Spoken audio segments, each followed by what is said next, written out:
So Snake Discovery is finally open. You know, this has been a dream of Emily and Ed's from Snake Discovery for a long time, and it's been about a year or so that I came here and volunteered to help build the cages and do whatever they needed me to do. But to see it from that point to where it is now that it's open is nothing short of absolutely amazing. But I'm gonna go in and give you guys a complete tour of Snake Discovery, unlike anything that you've ever seen before, except on Snake Discovery. I'm Dāv Kaufman, and these are my reptile adventures. At Rainbow Mealworms, we grow all our insects 100% naturally so that you get the freshest, most lively feeders on the market. So for all your reptile food needs, place your order today at rainbowmealworms.net. All right, so as soon as you walk into Snake Discovery, the first thing you're gonna see is the pet shop. And look at this, they've got all sorts of frogs over here. They've got lubber grasshoppers. That is something you don't see in a lot of other shops. Look at that frilled dragon. But one of the cool things that I want to show you about this shop, they've got all these dry goods over here, but it's this, Adoption Island. What other reptile shop has an area for reptiles like this that can't find homes? But look at the Savannah monitor. There's a small adoption fee, and instead of putting that over there in the retail area and selling it for $100, they actually care enough about the reptiles to make sure that these reptiles are finding good homes. And then you can buy little Snake Discovery keychains over here, all your lighting over here, rodents over there, feeder insects over here. The coolest part about this shop, and although it's temporary, is look at that amazing enclosure. I guess there's a couple of other ones here too, but look at that amazing one right there. Too bad we lost. But this is where all the enclosures are temporarily being held from the enclosure build-off. Brian Cusco's is right over there. Tyler and Maddie's is down there. And Garrett's the winner. Very justified winner right there. And look at this, Clint, your T-Rex is still intact. All right, so that is the first thing you see when you walk into Snake Discovery. But this is the real awesomeness.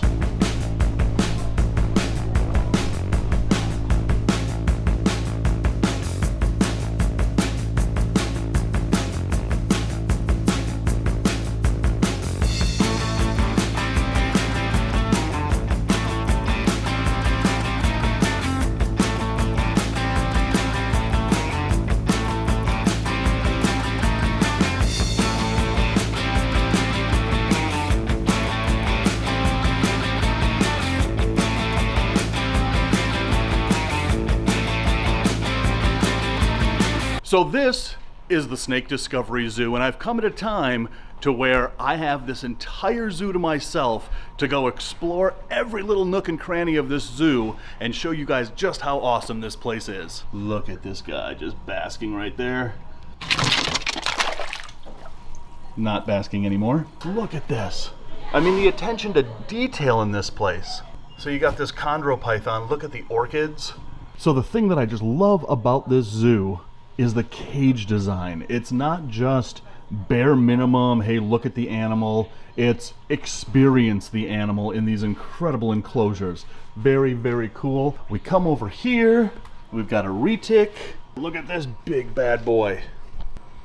And I love those backdrops, the stalactites hanging up. That is a cool enclosure. Come over here, look at this big guy. Big old albino labyrinth Burmese python in this huge enclosure. And then everybody recognizes this guy. Hello, Rex.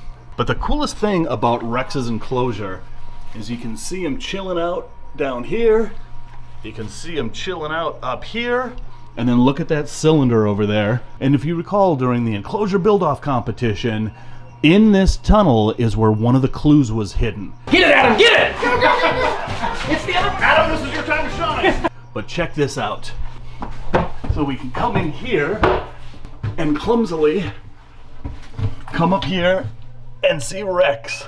So they have this acrylic cylinder in here where we can come in here, we can be in Rex's enclosure, but we can also crawl down here and see Rex swimming around. And then we crawl around here. Hey man, what, huh? Oh, no, don't worry about it, I won't tell anybody. Shh, Adam Wickens is still in here. Shh, he doesn't want to be bothered. So as you come over here, this is my favorite wall in the entire zoo. These are all the snakes native to Minnesota. So we've got a plains hognose, coming soon. We've got an eastern hognose, coming soon. But look at this, we've got a western fox snake in there. Man, that's a good looking fox snake too. Let's just take a moment and appreciate how amazing these enclosures along this wall is. These are so big that I actually fit in one of these. But the universal rock selection in these enclosures wasn't just, hey, we've got these rocks, let's put them in there. We actually were outside looking at all of the designs that Universal Rock has. And there was kind of a science that was used in the selection of the Universal Rock in these enclosures. Months ago, which is today, Emily has asked me to come over and design these enclosures behind me. These are all going to be the Minnesota species. We're going to have all native Minnesota species in here. This is what it looked like when we first started working with it. All right, so the first thing we have to do is measure these out to make sure that all the creatures that go in here are as comfortable as possible. There we are. We have to select all these backdrops. All right, so we're gonna head out and look at backdrops. So do you want to just kind of start with the timber and then move on? Yeah, we can do that. All I right. just want to replicate their natural habitats as close as possible. Exactly. Look at this. We have so much to choose from out here. Look at See that. one? Oh, I like that one. That's gorgeous. That one looks more like bark than rock. Yeah. So does that one. All right, so we've got all of these universal rock backdrops all laid out in the parking lot here. And now what we're going to do is we are going to select what backdrop will go with what snake in the Minnesota section based on not only aesthetics and color, but what kind of rocks these represent and how they correlate to the individual snake's habitat here in natural Minnesota. These really rocky ones like this one, there's one that has, you know, more of a tree bark type of shape. This would be really good for fox snakes, things like that do live in the forests.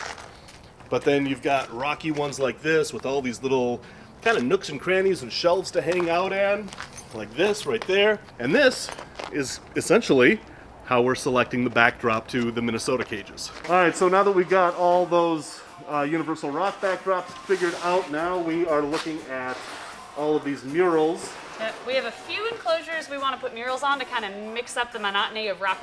Absolutely. So to keep it new, I bought a bunch of murals and now we have to figure out who gets them. All right, so this kind of looks nothing like Minnesota.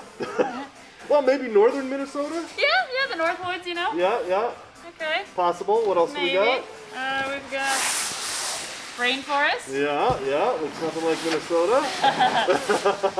However, the one underneath this one, that one, it doesn't look like Minnesota either. So there's very little that I wouldn't do for Ed and Emily, but she wants me to go in the fox snake thing and scrape all that glue off and then wash down that wall. Oh, crap. Oh, it's in my eyes. Ugh. Okay, so I got that wall scraped off and now we're gonna put up this mural, but look at this really tight space.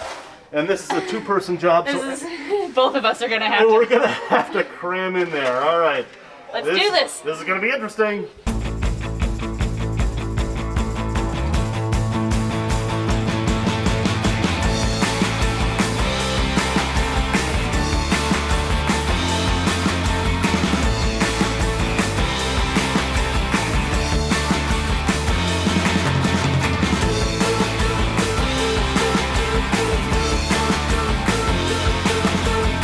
So guys, that gives you a basic idea of what it took to build Snake Discovery all these months ago today. But right now, let's go back into the future to the opening of Snake Discovery. But going back to the Minnesota wall, we've got Plains Carter snakes in here. Look at that guy. That guy is super red. And then look at all these shelves up here. Those snakes are doing exactly what they should be doing with all of these rock ledges. And of course, we've got mine and Emily's favorite snake, the bull snakes. There's a big albino down here and a big normal up here. Look at the size of these enclosures. And over here, my favorite rattlesnake. They've got a timber. So freaking cool. So coming over here to this island, we've got an enclosure with Amazon milk frogs. And look at these. These guys are awesome. These are bird poop frogs. These guys actually mimic bird poop. They are really dedicated to looking like little bird poops. All right, and then after you leave the Minnesota wall and this island of enclosures, you come over to this wall and look at this big old boa. Again, just a really awesomely designed enclosure. And this could be one of my favorite enclosures in the entire zoo just because of how it's designed. It looks like any ruins in Southeast Asia, but look what we've got up there. These are Vietnamese blue beauty rat snakes. So once you've spent hours going through and looking at all of these really cool enclosures and the really cool reptiles that are in it, you go back here to the invert cave. Look at this. This is so cool. They've got a really cool Mexican fire leg tarantula. Whoa, look at this amazing orchid mantis. And something I've found every time I go herping in Arizona, an Arizona blonde tarantula.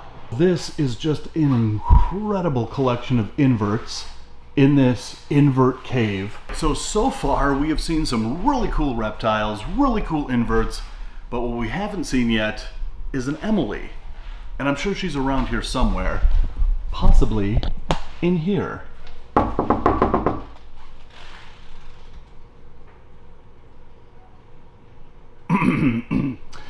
Possibly in here.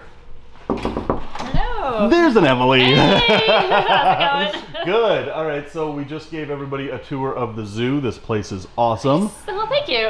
But you're very shadowy.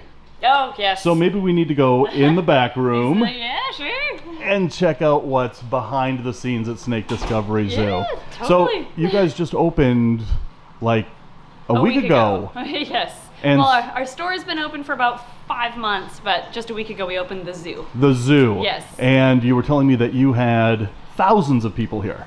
Yeah, we had about 2,000 people here entering the zoo throughout grand opening weekend, which was insane, but it was so much fun. It was a blast. That is a really awesome opening. But this is where you have all of the, like, breeders, really. Yeah, our personal collection is back here. It's our breeding stock and some program animals that we bring out into the zoo during busy times, so on and so forth. Well, let's see. What is your favorite? I really That's like asking what's your favorite kid, but still. Well, they're all my favorites. Right, I right. Say. I really like Tiffany, our lavender face yes. hognose snake.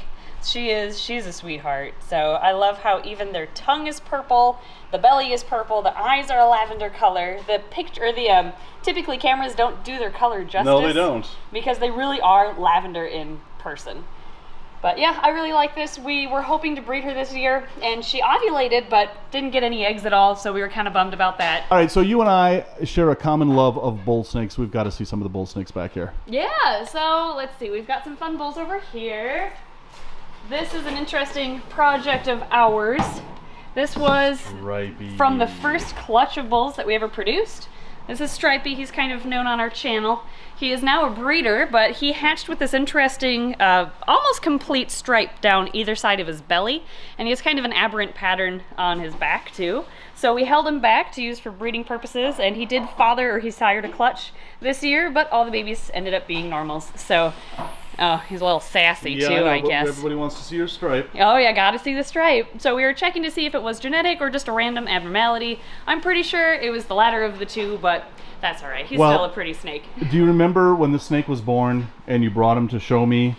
And you said, as a hatchling. You're right, as a baby hatchling. Yeah. Like maybe a couple weeks old, I think. And I looked at this snake and I was like instantly jealous that you hatched this cool snake out. It was, yeah, he was fun, and it's been fun watching him grow, and he's about 4 years old now. He's still small, but he was the smallest of the clutch too. So that's, that also helps kind of back my idea of it being a random abnormality rather than a morph, but it's still been a fun project for us to work with. So you did a video on the eggs hatching, actually. Yes. And none of them looked like stripy, but that could be recessive. Could be. So all those babies could be het stripy. Exactly. Yeah, so the project continues. There it is. Basically. Perfect. So what else do we have? We have a really pretty hold back. I mean, it's just an anaconda morph hognose snake. Oh, but that's weird, anaconda morph. Isn't that? Yeah, she's got cool spots. So we named her mitosis because it looks like she has a pattern of cells that are dividing. Look at going that. through mitosis. Yeah, so we had fun with her. This is Onyxia, our IMG motley boa. Oh, so jealous. So she was gifted to us by a very nice fan, a couple fans. Tynan Lee sent her to us when they moved to Europe and couldn't bring her with. And she has this amazing iridescence to her, and she just gets darker and darker with every shed. That is an amazing boa. This is one of my favorite boa morphs. Yeah. And when you add IMG to motley, you just get a black iridescent snake like this. Yeah, they're so pretty. That is awesome. Hey, Ed, that is a fantastic t-shirt. I heard someone swinging by, so, you know. Who? I figured, I don't know, just some weirdo. Oh yeah. Well, you're opening a zoo. Weirdos are going to show up.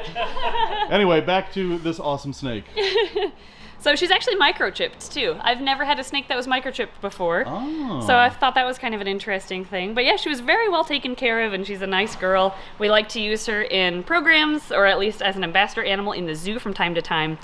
But I can't wait to see her as a full adult. Yeah, she's just going to get darker and darker and more pitch black and more iridescent. Yeah. That is awesome. You have really awesome fans. So do I, but not awesome fans that will, send me an IMG boa. Right, it was very nice of them. Yeah, we love her too. So if you're watching this, we love her. Awesome. All right, so as you know, I'm into gargoyle geckos, or getting into gargoyle geckos. We have a whole family of them, and I saw one out in the pet shop that I think I'm going to slap down my Amex. Oh, you're going to get her, huh? I'm going to get her. Really? Yes. All right. Yes. Should we take her out? Well, if she's in there, did you sell her out from under me? No, I didn't swap her out with a cheaper... No, I'm kidding. Yeah, she's in here. Come here. Yeah, I can see why you wanted her.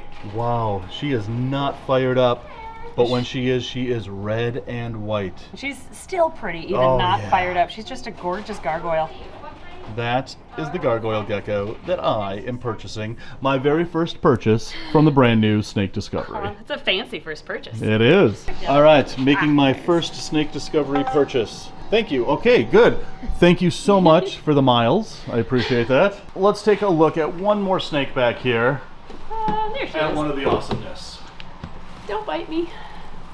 This is a black-tailed Crebo. Look at this beauty. A subadult female, still has a bit of growing to do, but they are a really cool species. I love working with dry markons, which is their genus. Right. We have an 8-foot male out in the zoo, so this is the female we're raising up to pair with him.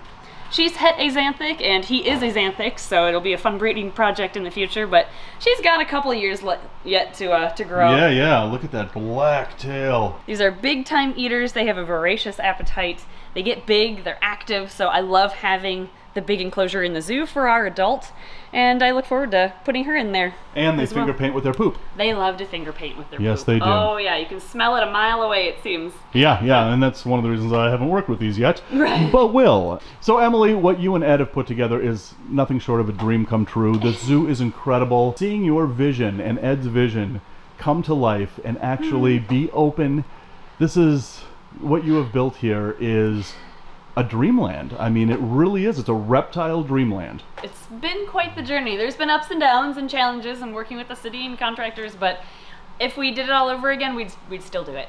It was totally worth it. Now that we're here, not everything is done in the zoo yet, but 99% of it is done, and we're having so much fun. The only bad thing about this is this going to keep you so busy that we can't go herping again? Oh, we'll still go herping. All right. Don't That's worry. all I needed to hear. Don't worry. Awesome. Fantastic place. And Thank you. seriously, everybody has to make a pilgrimage to Minnesota to see this place. This is awesome. Thanks, that means a lot. So guys, seriously, what Ed and Emily have built here is nothing short of a dream come true, and I encourage each and every one of you to make the pilgrimage to Minnesota to check out this zoo for yourself. So I'm going to put all the links for Snake Discovery in the description below, and guys, as always, thanks for watching, and until the next reptile adventure, love the planet, feed your reptile obsession, and rattle on.